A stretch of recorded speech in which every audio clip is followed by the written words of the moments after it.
welcome. Let's get started. Any questions? Wes, just with having the 5 offensive linemen for almost the entire game, obviously, until the end, just how did you feel like those guys gelled in this game? Well, I think it was pretty evident as far as, at least running the football, to be able to go over 150 in the game, just total. But halfbacks, I think, averaged 5-something a carry. Those guys were physical up front. I thought they did a nice job in protection. There were some NFL pockets in there where it's gonna get tight at times, but that was kind of what was envisioned from the start, and just a number of things have happened throughout the year. Haven't been able to kind of gel together as a unit, but really proud of the way those guys went out there and played. From your vantage point, what did you think JJ did well in that game? I thought he was decisive. He owned the plan.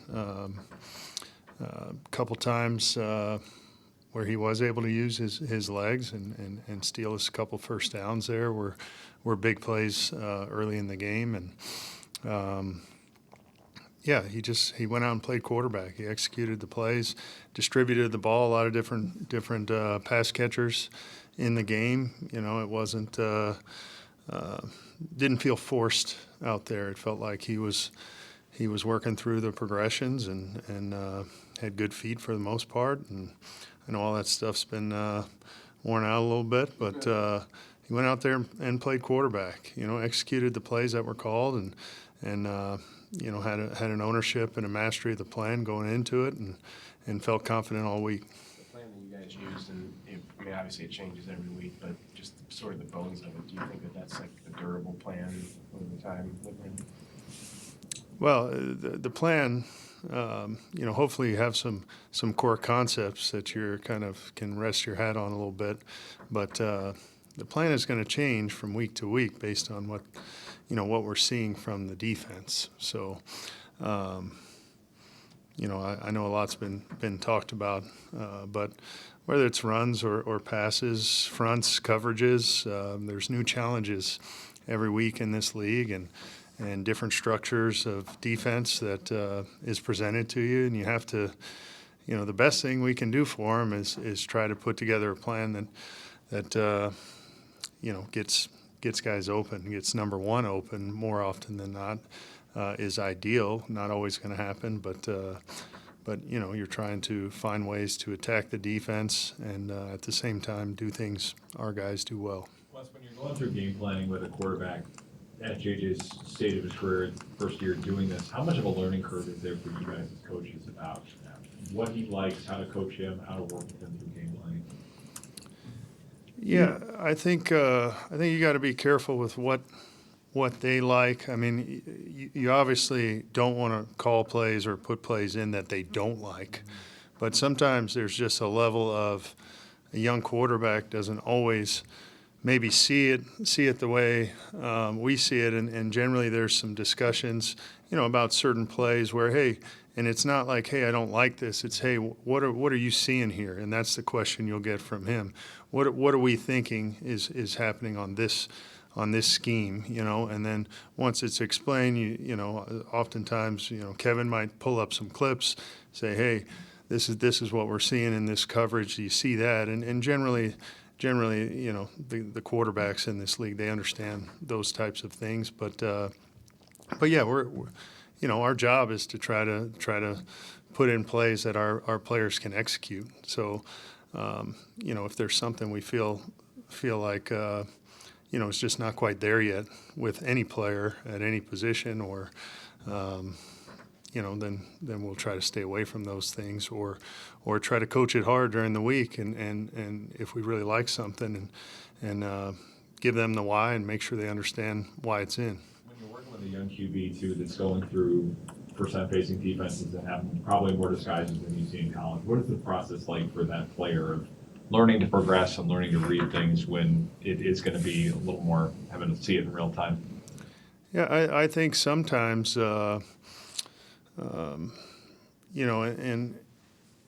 in every system, it's good to have an understanding of coverage, of where guys are going to be or supposed to be. And a lot of it's throwing into voids and vacancies and seeing areas of the field. And I think sometimes you can get too into the weeds of coverage, to your point, because there is so much disguise. Oh, I thought it was cover two. I thought they were going to play this, and you start to predetermine where you're going to go with the football as opposed to reacting to where the defense and a lot of our concepts are simply, is he open? Is number one open? Who took it away? Who took it away will then put you to the next progression to the right place. So along those lines, Kurt Warner has talked a lot this year about pure progression, and I don't know if that's even a term that you use. Is that what you guys do? A lot of our drop back, I would categorize as pure progression type system. And so, like, what the way you look at it, like, what are you trying to accomplish with that? Like, what's the benefit of pure progression? Well, the benefit of, I think a lot of teams have gone to more, whether it's their whole system. We still have some coverage read type plays where, hey, maybe it's single high, you're working this side, too high, or pressure, maybe you're working this side. But even in my time in the league, from the beginning, that was kind of everything was coverage read. It was, okay, here's where I'm going. This is alert versus quarters. I'm going here versus too high. I'm going here versus single high, and with the coverage becoming more complex and more versions of, they invert the safety in the corner and play cover two, or they drop the safety in the middle and drop both corners back, and they're the two deep guys. And there's just so many different versions of coverage. It's hard sometimes with the clicker to sit there and say, you have to rewind it a couple times. What are they playing here?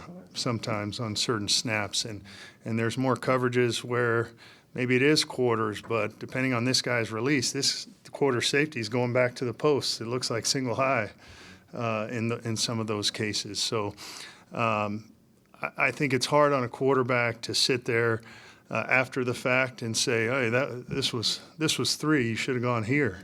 With some of the disguise and the complexity of the defenses. What's the key to a quarterback when you're dealing with that, playing fast enough to be able to work through it while not making mistakes because hey, I thought this was here and it turned out to be something else? Well, that's the beauty of a pure progression system, is that as you're dropping back, if one is not open, all right, who took it away? The hook player took it away. Well, now I know this guy's coming. Or, depending on what the scheme is, maybe it's a high-low in a hook area, or maybe it's a high-low in a flat area. Who took it away kind of brings you to the next thing. And generally, sometimes they're playing outside leverage. Well, if you got outbreakers over here without outside leverage, generally someone on the backside has that same leverage, is going to be running into that void on the backside. Can you remember when you were first, when the shift, or you were first exposed to pure progression, or when that became, or maybe the meta?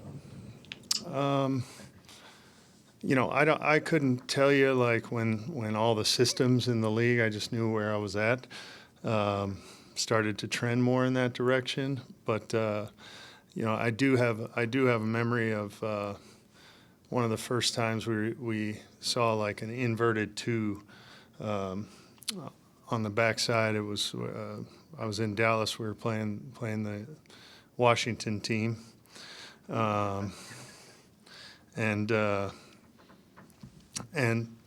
played a lot of single high, and that was really the first time I'd seen kind of the weak safety in the box.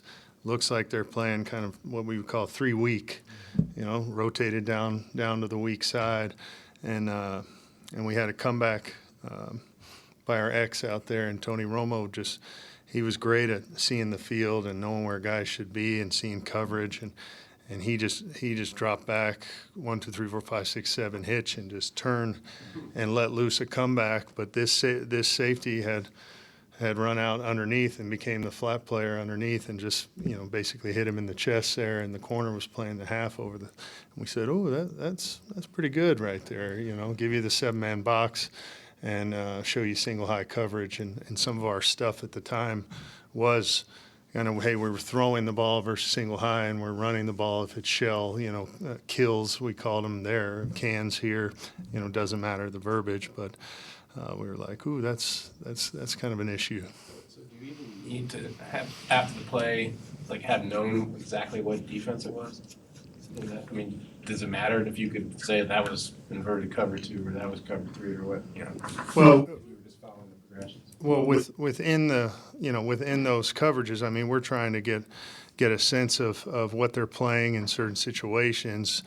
There are plays that are better against certain coverages, and so we do try to get a sense. I should say the quarterback. Does the quarterback need to have, in theory, Within a pure progression, let's say if I've got high-low on a flat player and I knew it's cover 2, well, now I've got some information there as to how I might be able to either high-low the corner or progress quicker depending on the concept.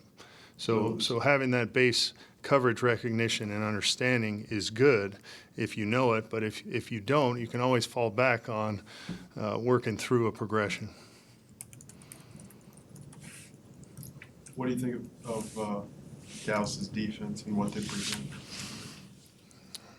They move a lot up front. They play hard, extremely hard. They've got a lot of good athletes, a lot of former first-round picks, and obviously adding Quinnen Williams with Kenny Clark inside, 2 really good players on the inside. But their edge guys, have played very hard as well.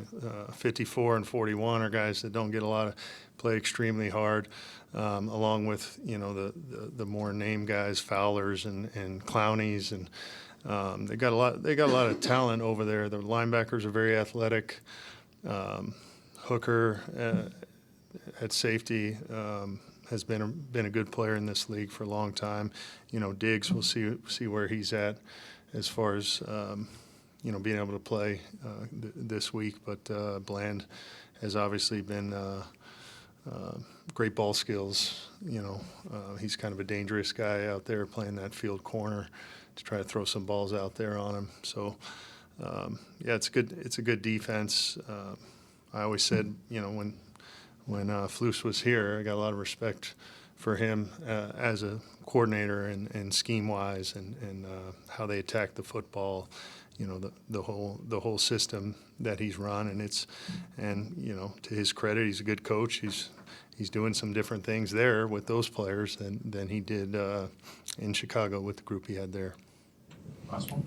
Wes, Brian O'Neill was nominated for the Art Rooney Sportsmanship Award. I guess just wondering what you've seen from him. I mean, I know you've been around him for a few years, but this season, the way he's kind of helped guide that offensive line through a lot of chaos, things like that. Yeah, he's a good sport. Brian's the best. I mean, just like unfazed by anything but what he needs to do today to work and practice, to focus, to keep the group together. I mean, he's not the only one in that room that does that, but he's obviously a leader on our team, being a captain, but particularly in that offensive line room. But he's going to have a smile on his face in between practice periods where maybe the defense goes out there. He's going to keep things positive. He's going to go out and work consistently, work at his craft. He doesn't look at himself as a finished product by any means, even with the success he's had in this league. So he's the best, yeah. So, thank you.